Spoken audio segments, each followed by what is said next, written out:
Une confidentialité poussée à l'extrême.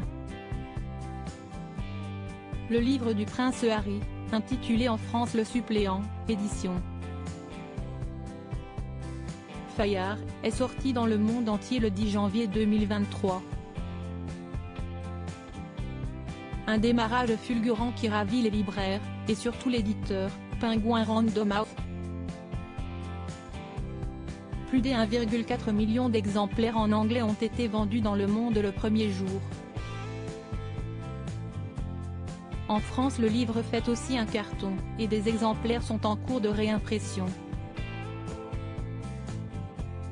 Comme le note le journal du dimanche dans son édition du 15 janvier 2023, il faut prendre des mesures drastiques pour s'assurer du renouvellement des stocks.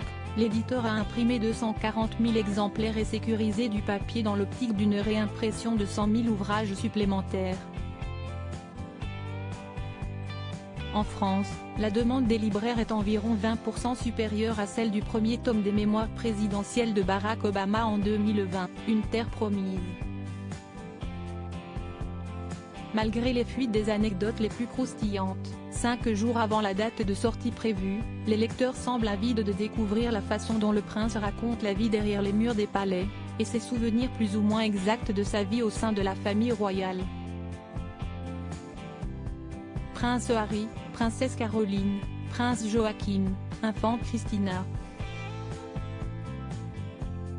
La galère des suppléants auteurs à succès, mais popularité au plus bas pour le prince Harry. Les mémoires du prince Harry sont explosifs, et pas que du côté des chiffres de vente.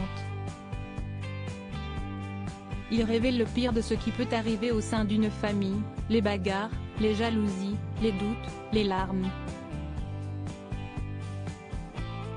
Rien n'est épargné au lecteur.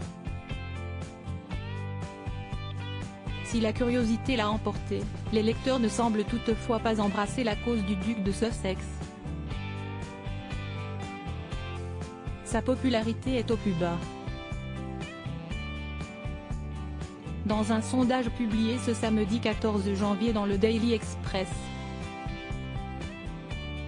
le journal a commandé à l'Institut Onépaule une enquête selon laquelle seuls les 18-24 ans continueraient à apporter leur soutien aux parents d'Archie et Lilibet. Mais toutes tranches d'âge confondues, 44% des Britanniques se disent opposés à la venue du couple pour le couronnement du père du prince Harry. Malgré toutes ces révélations, le prince Harry prône la réconciliation et le roi Charles III pourrait se sentir obligé de les inviter pour ne pas donner l'image de quelqu'un de mesquin. Le roi n'est pas un homme vindicatif, commente l'ancienne secrétaire aux communications du monarque, Christina Kyriakou, laissant ainsi penser que Meghan et Harry pourraient être invités à l'abbaye de Westminster le 6 mai prochain. Crédit photo, agence.